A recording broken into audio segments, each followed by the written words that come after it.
ඇත්තටම මම මෙතන මාව මේ නැටුම් කණ්ඩායමක් එක්ක බෙර ගහලා එකගෙන එනකොට ඇවිල්ලා මම මෙතන ඉඳගෙන ඉන්නකොට ඇත්තටම මට හිතුණා මම මේක කොහෙන්ද මගේ මේ ජීවිත ගමන පටන් ගන්නෙ කොහෙන්ද මම මගේ මේ දූල පුතාලට මේ විස්තරය කියන්නේ ආදරණීය දෙමව්පියන්ට කොහොමද මගේ අම්මා තාත්තා ගැන කියන්නේ කියලා කල්පනා කරා කොහෙන්ද මේක මම කියන්නේ කියලා. නමුත් අපි ආවේ හොඳ මල්ගොඩේ නෙමෙයි ආවේ බොහොම අමාරුවෙන්. ඇත්තටම මම මගේ තාත්තා ඇඳුම් මහන්නේ.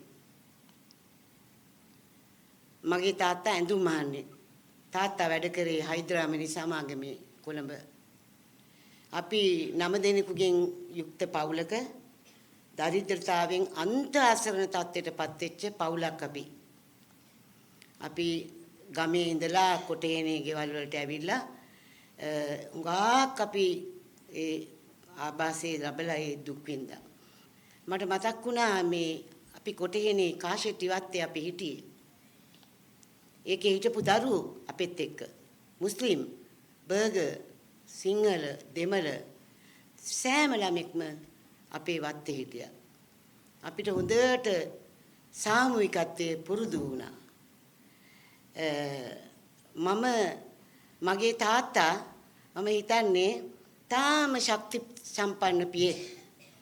එතුමා සතියේ පඩිය ගත්තේ සුමානි පඩිය ගත්තේ. සුමානි පඩිය අරගෙන සුමානිට දේවල් සැලසුම් කරා. හාල් මෙච්චරයි. පොල් මෙච්චරයි. සීනි තේකොළ මෙච්චරයි. අපිට කන්න දෙන්නේ මෙච්චරයි.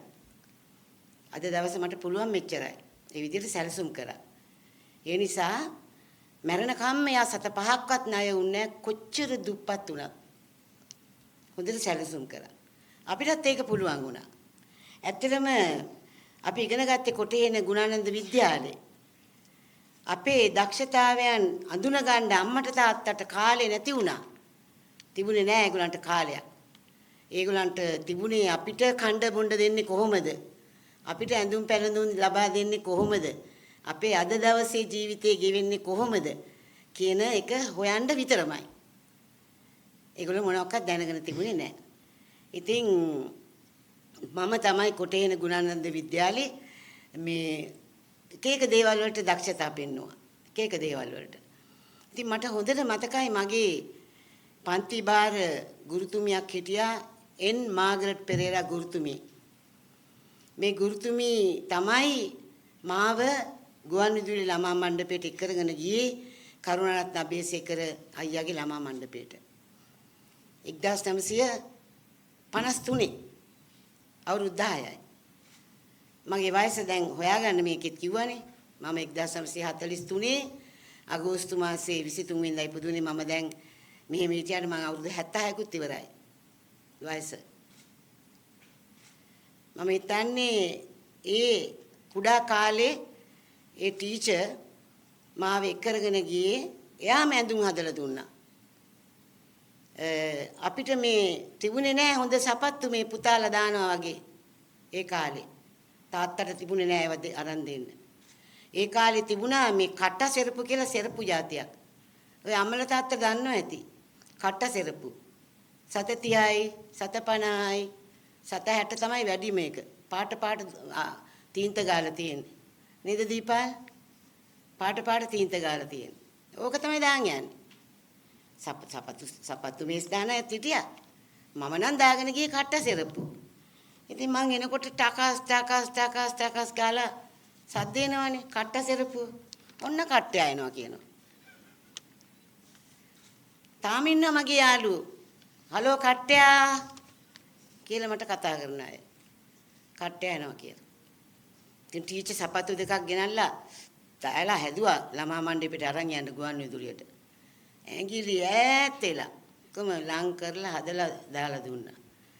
මේ අද්වානි මහත්තයාට මං හරි ආදරෙයි. එයා ගොඩාක් එයා මාත් එක්ක දේවල් එයාගේ භාෂාවෙන් කිව්වා. අපේ භාෂාව දුරයිනේ දීපාල්. ඉතින් මුංගාක් දේවල් කතා කරන්න බෑ එයාට කියලා දෙන්න මම මේ කියන්නේ මොකද්ද කියලා. ඉතින් ගිහිල්ලා කරුණාරත්න අබේසේකර අයියට මාව බාර දුන්නා. ඒ කාලේ පුළුවන් දක්ෂතාවයක් තියෙන කෙනෙක්ව ගිහිල්ලා බාර දෙන්න පුළුවන්. ගිහිල්ලා මට මගේ අනාගතේ අතීතේ හොඳට මට මතකයි. වසර 76ක් පහ වුණාට ඒක හොඳට මතකයි මට. ගිහිල්ලා කරුණාරත්න අබේසේකර අයියට කිව්වා පුතේ සර් මේ ළමයා අපේ ඉස්කෝලේ බොහොම දක්ෂ ළමෙක්. හරි දුප්පත්. මෙයාට පුළුවන් නම් උදව් කරන්න කිව්වා. ගුවන්විදුලි ළමා මණ්ඩපෙති හිටියා එහෙම. නිකන් හිටිය අවස්ථාවක් තිබුණා. ඕම තියලා එක දවසක් අවස්ථාවක් දුන්නා. ඔබගේ පාමුල සඳුන් ගසක් වී සුවඳ මලින් සැරසෙන්නම් බුදු සාදු බුදු සාදු සඳුන් ගසක් වෙන්නම් මම සමන් වැලක් වෙන්නම් කියලා කිව්වා. අවුරුදු 10යි. අවුරුදු 10යි. දැන් ළමා මණ්ඩපේ දැන් මං ඉතින් ඉන්නවා අවුරුදු ගාණක්. 4ක් විතර හිටියා. දැන් මේ ළමා මණ්ඩපේ සින්දු කියමින් ඔහොම ඉන්නකොට අමරදේවස ගුවන්විදුලියේ වැඩ. එතුමා එහි යනවා මෙහි යනවා මේ අපි සින්දු කියනවා බලනවා ඔහොම කාලයක් ආවා. ඔහොම ඉන්නකොට එතුමාට හම්බුණා ලංකාවේ පළවෙනි වර්ණ චිත්‍රපටිය 1962 64 චිත්‍රපටිය ආවට අපි 62 සින්දු කිව්වේ. එතුමාට හම්බෙච්ච පළවෙනි චිත්‍රපටිය ශ්‍රී ලංකාවේ පළවෙනි වර්ණ චිත්‍රපටිය මේ කිසිම කෙනෙක් දන්නේ නැති මාව තෝරගත්තා එතුමා මේ චිත්‍රපටියේ ගීත ගායනා කරන්න. මතකනේ පුතාලටනේ ගලන ගඟකී ජීවිතේ දයාලු ලෝකයේ මිහිර පතා ආදරේ ලපලු නටයි ගං තිරේ ඔන්නෝම කිව්වයිද 1962 අදත් ගුවන්විදුලියේ හැමතැනම තියෙන එදා කියපු ඒ පටිගත කිරීම. ඕම ඉන්නකොට ගුවන්විදුලියට එකතු වුණා මේ අද ඔයගොල්ලෝ දකින්නවනේ රියැලිටි ෂෝස්. දකින්න නේද පුතේ? ගා තියෙන රියැලිටි ෂෝස්. මෙන්න මෙහෙම තරඟයක් තිබ්බා ගුවන්විදුලියේ. ඒකට කිව්වේ යාෂීප් ගීත තරඟය. ඒ කියන්නේ ටින්කිරි ටින් එකක් දැන්වීමක් හැටියට තමයි ඒ වැඩසටහන කළේ. ආරියසේන මිල්ලවිතානාරච්චි කියන නිෂ්පාදකතුමා තමයි වැඩසටහන මෙහෙව්වේ. මේ තරඟයක් තිබුණා. ඒ තරඟෙට අපි වට දෙක තුනකින්ම ඉදිරිපත් වෙලා අන්තිමට තරඟ කළා මමයි වික්ටර් රත්නායකයි. තරඟ කළේ. මම දින්නා. මම එක වික්ටර් රත්නායක දෙක.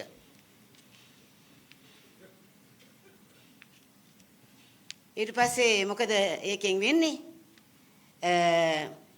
පළවෙනි දිනපු එක්කිනාට හම්බ වෙනවා බොම්බායට යන්න අවස්ථාවක්. ටිකට් එකක් දෙනවා බොම්බායට යන්න.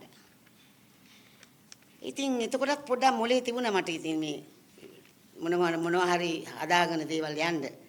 ඉතින් මම තාත්තට කිව්වා අනේ තාත්තේ අපි මොන දකින්න බොම්බායක්ද අපිට බොම්බායක් අපි දන්නේ නැහැ. අපිට යන්න දන්නෙත් නැහැ. අපිට එහෙම එකක් නැහැ. අපි ගිහිල්ලා මේකට මේ යන වියදමේ මහත්යලගෙන් ඉල්ලමු සල්ලි. එතකොට අපිට මොන හරි දෙයක් කරන්න පුළුවන් කියලා. ඒ ගමන තාත්තා කිව්වා ඉතින් ඔහොම දෙයිද බං අපි දන්නේ නැහැ කියන්න කියලා. ඒ තැනට ඒ ආයතනයට ගියා. ඔය මේ කොටුවේ මේ ඔරලෝසු කනුව ළඟ. ගිහිල්ලා ඉතින් මමම තමයි පැනලා කිව්වේ මහත්යලට. මාව අඳුරගත්තා ඉතින් තරගෙන් දිනලානේ මම. මං කිව්වා මේ මහත්තයා අපිට බොම්බායට යන්න අපි දන්නේ නැහැ. අපිට ඒක එපා. අපි හරි දුප්පත්. අපිට පුළුවන් නම් මේකට සල්ලි දෙන්න කිව්වා. ඒ ගමන කීයද සල්ලි දුන්නා මට ඇත්තටම ඒක තමයි මතක නැත්තේ. සල්ලි දුන්නා. කිසි දෙයක් ඒවම ඇහුවේ නැහැ. සල්ලි දුන්නා ඒගොල්ලෝ. ඒ ගමන ඉතින් හරි ආසයි තාත්තටයි මටයි. ඉතින් මං කිව්වා තාත්තට අපි දැන් මොන හරි හොඳට කමු. දැන් අපි එහෙම දේවල් කාලා නැහැ. ඒ ගමන අපි ඔය චැතම් වීදියේ තියෙන තැනකින් මට හොඳට මතකයි එළවලු රොටියක් කාලා සරුවත් බිව්වා. ආරාසයි කටස් කාලා රයිස් කැට දාලා සරුවත් හදනවා. හොඳ සරුවත් එකක් බිව්වා.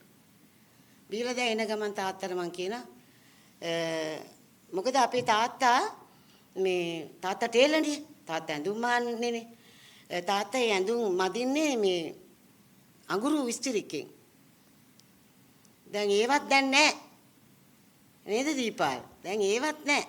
අඟුරු විස්තරිකේ අඟුරු අරන් එනවා සල්ලි වලට. ඉතින් චූටි උණ බම්බු කෑල්ලක් මෙහෙම තියාගෙන ඒ අඟුරු දාලා තාත්තා ඉතින් පිඹිනවා. ගින්දරෙන්ද. තාත්තගේ කොණ්ඩේ ඔළුවේ ඔක්කොම මුළු ඇඟේම දුම් අර කුඩු යනවා. හරි දුකයි අපිට ඒක බලන්න. ඒකෙන් තමයි මදින්නේ කෝට් මේ සේල්ම දේවල් මදින්නේ. ඉතින් ඔකත් මට තිබුණා පොඩ්ඩක් ඔළුවේ මේව එකක්. මං කිව්වා තාත්තට මේ තාත්තේ අපි ඉස්තිරිකයක් ගමු කිව්වා. දැන් සල්ලි හම්බෙලානේ. ඉතින් තාත්තා උඹට පිස්සුද මේ ගේ ලයිට් උත් නැහැ කොහෙන් ඉස්තිරික ගන්නද කියලා. එයා අපි කිව්වා ලයිට් උත් ගමු. ඉතින් ඒ සල්ලි වලින් ලයිට් ගත්තා. තාත්තට ඉස්තිරිකයක් ගත්තා. සුමාන දෙකකට හොඳට කණ්ඩ ගෙනාවා කෑම. මාළු අරම මෙයා ගෙනාවා ඉතින් හොඳට කණ්ඩ ගෙනාවා. ඊට පස්සේ තාත්තට උණු වතුර බෝතලයක් ගත්තා. මොකද අම්මා තාත්තා අත්වැඩ කරද්දි රැට මේ තේ කෝප්පයක් හදලා තියෙනවා වහලා. ඉතින් තාත්තා රෑ වෙනකම් වැඩ. ඉතින් අපි හොඳටම දන්නා මේ සීතල වෙච්ච තේ කෝප්පේ තමයි තාත්තා බොන්නේ. උණු වතුර බෝතලයක් ගන්න කිව්වා තාත්තට. උණු වතුර බෝතලයක් ගත්තා. අරගෙන ඉතින් ඔහොම ජීවිත ගමනක් අපි ආවා. ඉතින් හරිම දුක්ඛදායකයි. ඉතින් දැන් තාත්තා හයිඩ්‍රාමනි සමාගමෙන් තමයි මේ වැඩ කරේ. ඉතින් තාත්තා කෝට් මහලා ඉතුරු වෙන සමහර කෑලි හොඳ රෙදි ඒවා. ඉතින් වත්තේ අපේ කාෂටි වත්තේ චූටි පුතාලා එහෙම ඉන්නවා. ඉතින් තාත්තා ඉතින් ඔයින් එකක් මහලා මොනවා හරි කලිසමක් මොනවා හරි වහලා මට තමයි කියන්නේ පුතේ අන්න අහවල් තැන අහවල් ඉන්නවා පොඩි එකෙක් එයාට මේ කලිසම හරියනවා. ඔයා ගිහිල්ලා කියන්න මේක විකුණගෙන එන්න. කියන්න මේ හොඳම රෙදි. මේ දාලා තියෙන බොත්තම් හොඳම බොත්තම්. මේ බකල් එකක් පෙන්ලා කියන මේ බකල් එක හොඳම බකල් එකක් කියලා කියන්නේ. කියලා යනවා. ඉතින් ගිහිල්ලා ඉතින් මම ඉතින් ඒ යන්නේ තැනට යනවා අපිව ගෙට ගන්නෙත් නෑ ඇත්තටම. අපිව ගත්තේ නෑ ගෙට ඒගොල්ලෝ. ඒ අය පස්සේ ඉතින් බොහොම හෙට්ටු කරලා අපි ඒක විකුණනවා. ඉතින් ගිහිල්ලා හරියට කියනවා මහත්තයා තාත්තා කිව්වා මේක මේ හොඳම රෙද්ද කියලා. හොඳම බකල් එකක් මේ දාලා තියෙන්නේ කියලා. උඹ කොහමද ළමයි ඔව දන්නේ කියලා කියනවා. ඒ උනාට කියනවා අපි. තාත්තා කියන එකනේ. ඊට ඉතින් සල්ලි මේව කරලා අරගෙන ඇවිල්ලා ඔන්න ඔහොම තමයි දුවේ පුතේ අපේ ජීවිත ගමන අපි ගෙනිච්චේ මේ විදියට. අපේ පවුලේ 9යි. අපි ඔක්කොමලා හොඳට ඉගෙන ගත්තා. සේරමල්ලා ඉගෙන ගත්තා අපි හොඳට. මගේ ලොකුම අයියා කොටේන ශාන්ත බෙනඩික් ඉස්කෝලේට ගියේ. දැන් අද මම බොහොම අමාරුයි මට ඉංග්‍රීසි භාෂාව. මගේ අයියා හොඳ ඉංග්‍රීසිකාරයා. එයා ගියේ ඉස්කෝලෙත් එක්ක. මල්ලිලා දෙන්නෙකුයි එක නංගියෙකුයි ප්‍රින්ස් කොලෙජ් කියන කොලෙජ් එකට ගියේ කොටේනේ. කුමාර විද්‍යාලය කියලා කිව්වා. මමයි අක්කයි තව නංගි කෙනෙකුයි ගියේ ගුණානන්ද විද්‍යාලයට. ඇත්තටම හුඟක් අය අහනවා මේ මගේ ගීත කලාව මෙහෙම වෙනස් වුණේ ඇයි කියලා. ඇඳුම මෙහෙම වෙනස් වුණේ ඇයි කියලා අහනවා. ඔබ සරල වුණේ කොහොමද කියලා අහනවා. ඉතින් මේ ඇත්තටම අත්දැකීමෙන් අපි දැක්කේ. අපි දැක්කා පන්ති පරතරයක් දැක්කා. උස් පහත් ભેදයක් දැක්කා. ඛණ්ඩ නැති මිනිස්සු දැක්කා. ඒගොල්ලන්ට සලකන විදිය දැක්කා. උගත්කමට රැකියාවක් නැතිකම දැක්කා. උගතට හරියට සැලකුමක් නැති බව දැනගත්තා. මේ හුඟා දේවල් ඉගෙන ගත්තා. ඒ නිසා මගේ සරල ගී වැඩසටහන් වලට පවා මම හුඟක් දේවල් ඒ පිළිබඳව කියන්න ගත්තා. සින්දු කියන්න ගත්තා එහෙම. ඒ නිසා මම මේ දැක්ක දේ තමයි හුඟක් දේවල් වලින් කරේ. හුඟක් දේවල් ගෙනිච්චේ. ශ්‍රවණ ආරාධනා කියලා වැඩසටහනක් කරා. සත්‍යයේ ගීතය කියලා වැඩසටහනක් කළා. සත්‍යයේ ගීතෙන් කලේ ආදරේ පැති ගොඩාක් කතා කරා. ඒවත් අපි දැක්කා. ආදරේ බින්දෙන ඒවා. ළමයි ආදරේ කරලා ඔළුව නරක් වෙලා යම් යම් අකටයුතු කරන අවස්ථා. එතකොට දෙමව්පියන් අතර තිබුණු මේ ප්‍රශ්න මේවා හුඟක් දැක්කා. දැකලා මේ සත්‍යයේ ගීතය ආදරේ සුන්දරත්වය, ආදරේ වේදනාව, ආදරේ තියෙන කටුක බව මේ සියලු දේ එක්තැන් කරලා කියන්න ගත්තා සත්‍යයේ ගීතේ ප්‍රසංගය. ඊට පස්සේ පවන කරා. පවන කරේ මරණය අතේ තියාගෙන. කරේ. ඇත්තටම අපිට එහෙම බයක් තිබුණෙත් නෑ. ඇත්තටම අපි ගෙනිච්ච චින්තනයේ උඩ අපිට බයක් තිබුණේ නෑ. අපි පවන කරේ රටේම දැක්ක තරුණයින්ට තිබිච්ච අසහනේ.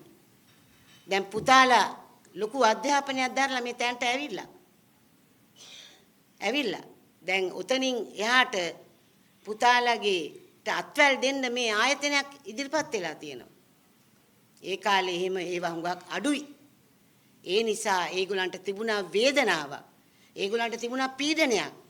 අවි අතර ගත්තේ ඒකයි. ඒගොල්ලන්ට තිබුණා ප්‍රශ්න ගොඩක්. ඒ නිසා අද පුතාලා එහෙම වෙන්නේ නැහැ. පුතාලට පුළුවන් හොඳ විදියට අඩිතාලමක් හදාගන්න හුඟා දේවල් තියෙන නිසා. ඉතින් අපි පවන වගේ ප්‍රසංගයක් කරපු නිසා මම හිතන්නේ දේශපාලනේ නියලිච්ච අයගෙනුත් අයත් බුද්ධිමත් පිරිසත් රාජ්‍ය සේවකයනුත් සිවිල් සමාජයත් ඒ ඔක්කොමලා ඇහැරලා බැලුවා මේ ගීතේ මොකද්ද මේ කියන්නේ කියලා. ගීතේ කියන්නේ මිනිත්තු 2යි 3යි. අපිට පුළුවන් වුණා දේවල් කියන්න. ඉතින් ඒ නිසා තමයි අද අපි මේ தත්ත්වයට ඇවිල්ලා අපිට පුළුවන් වෙලා තියෙන්නේ මෙහෙම හඬක් නගන්න. ඒක තමයි මම හිතන්නේ අපිට පුළුවන් වෙච්ච දේවල්. දැන් අපි වේලක් කෑවේ. අපිට තිබුණේ නෑ එහෙම දේවල්. වේලක් කෑවා. අපේ යාළුවෝ අපිට උදව් කරා. පන්සලේ හාමුදුරුවෝ උදව් කරා. අපේ කොටේනේ පල්ලි ස්වාමීලා උදව් කරා අපිට. ෆාදර්ස්ලා උදව් කරා. උගා දේවල් අපි ලබා ගත්තා. ඒ නිසා මම හිතන්නේ අපි ජීවිතේ විශ්වවිද්‍යාලේ නොගියට ගොඩක් අත්දැකීම් ලබා ගත්තා. ඒ නිසා උගා පුළුවන් වුණා දැන් අර කිව්වනේ මම මෙහෙම කැසට් කරා, මෙහෙම CD කරා එහෙම කියලා. ඉතින් කැමති වුණා මම මේ දේවල් කරන්න. දැන් පුංචි ගහක් සංවල ගියාම පොඩි ළමයින් අපේ පුංචි ඉංග්‍රීසි හොඩියක් අපිට තියෙනවා. හොඳ ඉංග්‍රීසි හොඩියක් තියෙනවා. අපිට සිංහල හොඩියක් නැහැ. ඉතින් දැන් ඕක කොහොමද කරන්න කියලා මහාචාර්ය සුනිල් ආරියරත්නත් එක්ක කතා කරලා සින්දුවෙන් හොඩියක් කරා. අකුරු 32ක් ඉගෙනුවා සින්දුවෙන්.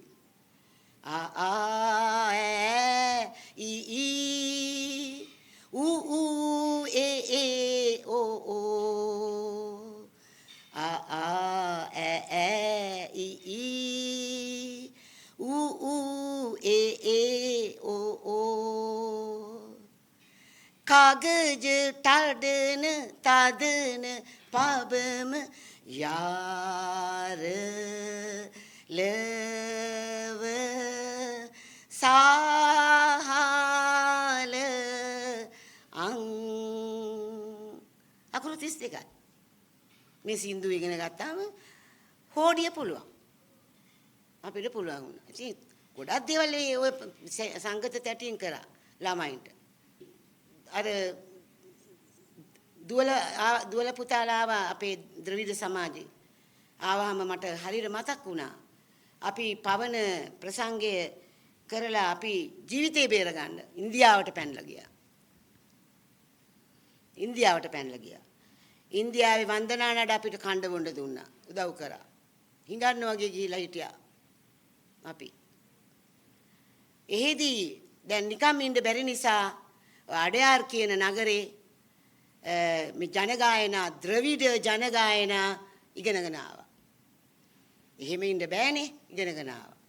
ඉගෙනගෙන ඇවිල්ලා මෙහි පුවත්පත් සාකච්ඡාවක් පවත්වලා ඒකේ අපි කිව්වා අපි මේ ද්‍රවිඩ සමාජයත් එක්ක අපි යාළු වෙන්න ඕනේ. අපි ඒගොල්ලන්ගේ භාෂාව ඉගෙන ගන්න ඕනේ. මේ මිත්‍රත්වය ඇති වෙන්න ඕනේ. මේ මිත්‍රත්වයේ මෙහෙම paludu වෙලා තියෙන්නේ මේ දේශපාලනය නිසා. ඒගොල්ලන්ට ඕන දේවල් ඒගොල්ලෝ කරලා ඒගොල්ලන්ගේ බලය රැක ගන්න නිසා මේ සාමූහික සමගියට වැටක් බැඳලා තියෙනවා. ඒ නිසා මේක අවශ්‍යයි. ඒ නිසා දෙමළ ජනගී සංගත තැටියක්ම කළා. ඒ රන් සීනෝ කියලා දෙමළ සමාජයෙන් සම්මානයක් දුන්නා මට. කරා. ආරාරෝ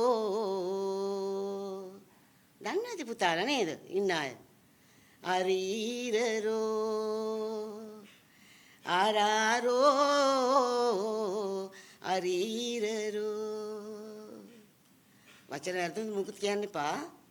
ඉදිරනේ වෙල්ලවඳ එන්නුයුරේ කන්නුරංග සන්දිරනේ වෙල්ලවඳ සඳනොමේ කන්නුරංග ආරාරෝ අරීරරෝ කියලා කිව්වා ඉතින්. මේකෙත් ඉතින් දෝෂෙ දැක්ක අපේ අය. වචන වැරදි කිව්වා. මෙහෙම කියන්නේ ඇයි කිව්වා. සිංහලේ ලකුණ නන්දාමාලි මේවා මොකටද කියන්නේ? ඉතින් අපි කිව්වා අපිට ඕනේ කරන්න. මම හිතන්නේ අපි කාලෙන් කාලට අපි මේ ගීතෙන් අපි යමක් කළ යුතුම වෙනවා. අපි. මොකද ගීතය කියලා කියන්නේ ඊටාම මිනිසුන්ගේ හදවතට විඳින වැටෙන දේවල්. දැන් අපි අයන්න කියන්න ලොවටම ඇහෙන්න කියලා කිව්වා. ඒකේ අපි කිව්වේ අන්තිමට මේ ඔක්කොම හොරු අරන් යන්න පුළුවන්. කාසිපනම් හිටි හැටියේ සතුරුගෙන යති රහසේ පොතින් පතින් ලද දැනුමේ ධනය සදාකල් සුරකේ ඥානය වඩන්න කාලය ගෙවන්න එන්න මගේ මල්ලි එන්න මගේ නංගි කියලා කිව්වා. හුඟක් අය අහනවා ඇයි මේ සුදු මාඳින්නේ? අපිට නෑ. නැහැ. ඉතින් මේවා අඳින්න ගත්තා. ඇයි ඔරලෝසු දාන්නේ නැත්තේ? ඇයි අරක දාන්නේ නැත්තේ? ඇයි ඕම අහනවා? ඉතින් මේ අපිට තිබුණු විදිහට අපි ඇඳා. ඉතින් ඒ සරලකම එහෙම පුරුදු වුණා. ඉතින් දැන් බෑ. දැන් රත්තරන්ින් සාරියක් දෙනවා කිව්වත් බෑ. මේක තමයි සාරිය. ඉතින් ඒක තමයි මම හිතන්නේ අපේ පැවැත්ම එතනයි. අපේ ජීවිතයේ පැවැත්ම එතනයි. ඒ නිසා අපි සැලසුම් කරලා තියෙන විදියට අපිට මේ ජීවිතය ගෙනියන්න පුළුවන්. දැන් මට මතකයි ඉස්සර මේ අපේ වත්තේ කාශෙටි වත්තේ හරියට යනවා. කැම බීම යනවා, අරවා මේවා යනවා. අපි තාත්තගෙන් ඉඳගත්ත ගොඩක් දේවල් අපේ ජීවිත පාඩම්. ඉතින් යනවා සෞකංජිකාරයා යනවා, හැලපකාරයා යනවා, වඩේකාරයා යනවා. හරිම ආසයි. ඉතින් මොනවා කරන්නද ඉල්ලන්න බෑ. තාත්තගේ සතියේ පඩියටනේ ඔක්කොම තිබුණේ. ඉතින් කෙලින්ම තාත්තා කියන ඉල්ලන්න එපා කිසි දෙයක්. අද මට දෙන්න බෑ. කොච්චර හොඳද කියලා බලන්න. ආයි මට හොඳට මතක තිබුණු මේකක් තමයි අපේ ගේ ළඟ මේ තාත්තම ඔය ඇට විසි කරලා ගස් තැබු ගහක් පැලවෙලා තිබුණා. ෂෝක් පාට ගස් තැබු ගෙඩියක් ඇවිත් තිබුණා. කහ පාටට පුදුම ලස්සනක්. කොහෙන්ද අපිට ගස් තැබු කන්න හම්බෙන්නේ? ඉතින් තාත්තට අපි කිව්වා ඉතින් ඔක්කොමලා මේක කඩාන් එන්න කියලා. ඉතින් තාත්තත් ඉතින් අර චූටි ඉනිමගක් තියලා උඩට නැගලා බලලා අපි ඉතින් අපි වඳුරු රැලක් වගේ අපි යන්න ඉන්නවා යට. තාත්තා මේ කඩා එනකම්. බැස්සා නිකන්. ඒක කුරුල්ලෝ ඉදලා. ඒක කුරුල්ලන්ට තියන්න. ඔන්න තාත්තා කියපු දේ. ඒ වෙලේ නම් අපිට හරියට තරහ ගියා. පස්සේ අපි ජීවිතේ දැනුවත් වෙලා අපේ වයස මෝරලා අපිටත් දරුවෝ ලැබිලා විවාහපත් වෙලා නොයෙකුත් අවස්ථාවල් වලදී අපිට ඔන්න තේරුණා ඔන්න තාත්තගේ නා ධර්මයේ. දැන් තාත්තා හැමදාම අපිට බෙදලා දෙන බත් ටික විතරයි. ආයි බඩගිනුනත් ඉල්ලන්න බෑ. නැහැ දෙන්න. ඉතින් තාත්තා හැමදාම බත් කන්න කියලා බත් මිටක් මේ පිඟානේ අයිනේ තියෙනවා. අදටත් අපි පුරුදු වෙලා තියෙනවා ඒක. සත්‍යකුට දාන්න එකතු කරන්න තියෙන්නේ. අපිට අදටත් පුරුදුයි. ඉතින් මම ඇත්තටම මම පොඩ්ඩක්වත් සැලෙන්නේවත් ලැජ්ජාවෙන්නේවත් නෑ පුතේ දුවේ මගේ මේ ජීවිත කතාව කියන්නේ. එකම දුක අපේ හොඳ කාලේ මේවා බලන්න අපිට තාත්තා හිටියෙත් නෑ අම්මා හිටියෙත් නෑ. ඒගොල්ලන්ට හොඳට සලකන්න අපිට බැරි වුණා. ඒගොල්ලෝ අසනීප වෙච්ච වෙලාවේ හොඳට බෙහෙත් දෙයිලා හොඳ තැනක නවත්තලා බලන්න අපිට බැරි වුණා. ඒ දුක අපේ මරණකම් අපේ තියෙයි. අපේ හොඳ හරිය බලන්න බැරි වුණා. නමුත් අඩිතාලම දැම්ම අපිට හොඳට. අඩිතාලම මේ ආකාරයට දැම්ම. මම මගේ එයාෂිප් ගීත තරඟේ මම පළවෙනි වෙලා මම සල්ලි අරගෙන මෙහෙමයි කෙරුවේ කියලා පත්තරේ දැම්මාම වික්ටර් රත්නායකත් ජනප්‍රිය නෑ මාත් ජනප්‍රිය නෑ ඒ කාලේ. වික්ටර් රත්නායක මට ලොකු ලියුමක් එවලා තිබුණා. එයා ලියුමේ මට මම තාම තියෙනවා ඒ ලියුම. එයා ලියලා ඇව්වේ මම දෙවෙනි වෙච්ච එකට හරිම කැමතියි. එයා ලියලා ඇව්වේ එහෙමයි. මොකද එයා පළවෙනි වුණා නම් මට එක් කරන්න හම්බෙන්නේ නෑනේ. එයා ඒකට මට ආශිර්වාදයක් කරා. ඉතින් හරිම සන්තෝසයි. ඉතින් ඔබ හැමතෙම ස්තුතියි දීපාල්. ඔබත් ස්තුතියි අපේ අද්වානි මහත්තයාට මේ විස්තරي කියන්න. ඇත්තටම ඔබ මම ඒකත් කියන්න ඕනේ. අපිට ඉංග්‍රීසි අධ්‍යාපනය හුඟක් අඩුයි. අපිට හරි දුරයි ඒක. මොනියම් හේතුවකින් හෝ අපි මේ ගානට මතු වුණා ඇති. ඉතින් අපිට හුඟක් ඒවලදී අපිට සම්බන්ධතා පවත්වා ගන්න හුඟක් අපහසු වෙනවා. එතකොට අපිට දැන් අද්වානි මහත්තයාගේ හිත ඇතුලේ තිබුණේවා මම හොඳට වටහා ගත්තා. නමුත් මට ගොඩක් යාට කියන්න දේවල් බෑ. මම දන්නේ නැහැ කියන්න. ඉතින් නිකන් කඩුවෙන් බෙල්ල කපා ගන්න ඕනේ නැහැ නේ. ඉතින් මම දීපාල්ට මේ ඉන්න අයට කම මේ මං කියලා දෙයක් කියලා දෙන්න කියලා. ඒකටත් මම ලැජ්ජ නැහැ. මම රට යනකොට මම කියනවා මට ඉන්ටර්ප්‍රිටර් කෙනෙක් දෙන්න. මට මේ කතා කරන්න තියෙනවා. ඉන්ටර්විව්ස් තියෙනවා. මේ ගොල්ලන්ගේ BBC අරේ මේ. ඉතින් අපිට බැරි දේ අපිට කරන්න බෑනේ. කියන්න පුළුවන් එකක් කියන්න පුළුවන්. දැන් මම මගේ සියලු දේ අවසන් කරන්න යන්නේ මම මීට අවුරුදු 25කට ඉස්සෙල්ලා ළමයින්ට සින්දුවක් කිව්වා සරුංගලයක් මුල් කරගෙන අපේ රටේ අධ්‍යාපනයේ දරන දරුවන්ට. මම මේ පොඩි කොලයක ලියාගෙන නැත්නම් මට මේවා පාඩම්. ඒ වුණත් මේකේ වචනයක්වත් එහාට මෙහාට කිව්වොත් වැඩක් වෙන්නේ නැහැ. ඒ නිසා මම මේක කිව්වා. පුතේ මේක හොඳට අහගන්න. පුතාලා සේවය කරන්න ඕනේ අපේ රටට. අපේ රටට සේවය කරන්න ඕනේ. ඔයගොල්ලෝ පිටරට යන්න ඕනේ, ජාත්‍යන්තර අත්දැකීම් ලබන්න ඕනේ. විවිධ භාෂාවන් ඉගෙන ගන්න ඕනේ. නමුත් අපේ රටට සේවය කරන්න ඕනේ. මෙහි හුස්ම අපිට ඕනේ. මෙහි සුවඳ අපිට ඕනේ. ඒ නිසා පුතාලා මෙහෙට උදව් කරන්න මේ ගීයෙන් කියන දේ පුතාලා අපේ රටට සේවය කරන්න උත්සාහයක් දරන්න. මේක මම ගායනා කරේ මීට අවුරුදු 25කට උඩදී මහාචාර්ය සුනිල් ආරියරත්න මේකේ රචනාව හැදුවා. මේ තනුව නිර්මාණය කරේ මමමයි.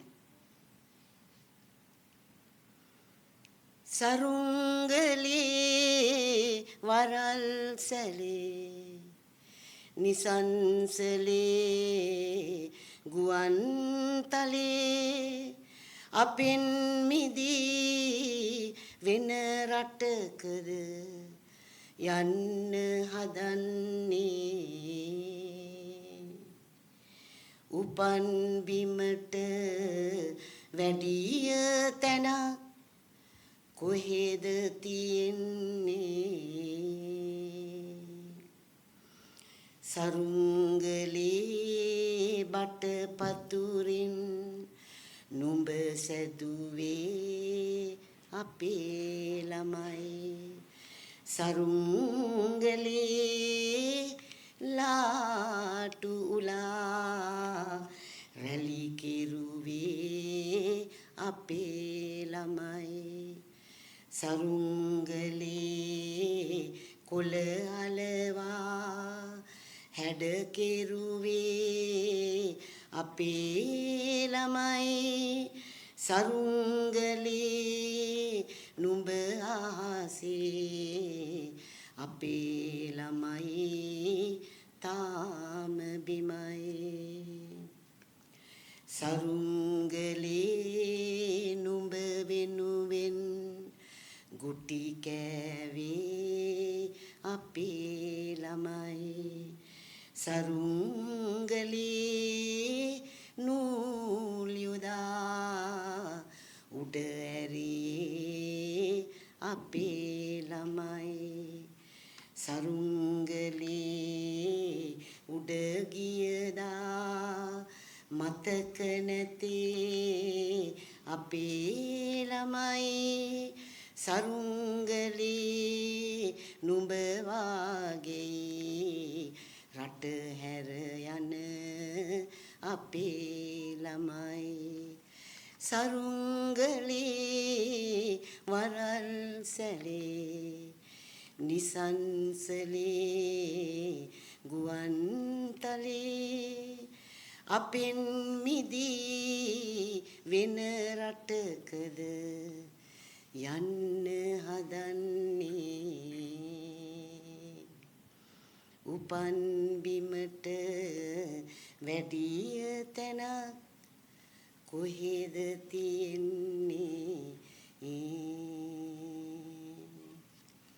මගේ කතාව දැන් මෙතනින් අවසానයි මම හිතනවා මගේ ජීවිත කතාව තාම කෙටියෙන් මම මේ ටිකක් කිව්වේ ඒ තුලින් පුතාලට දුවලට යම් කිසි ආදර්ශයක් ලබා ගන්න පුළුවන් වුණා නම් මම ඒකට සන්තෝසයි මම අදත් ඉන්නේ තාම සැහැල්ලුවෙන් මට ඕන දෙයක් දැන් අත්හරින්න පුළුවන් මම හිතනවා ශ්‍රී ලංකාවේ පුරවැසි දිනියක් හැටියට මට කරන්න පුළුවන් මගේ විෂය පතෙන් යම් කිසි දෙයක් මම කෙරුවා කියලා. බොහොම ස්තුතියි ඔක්කොටම.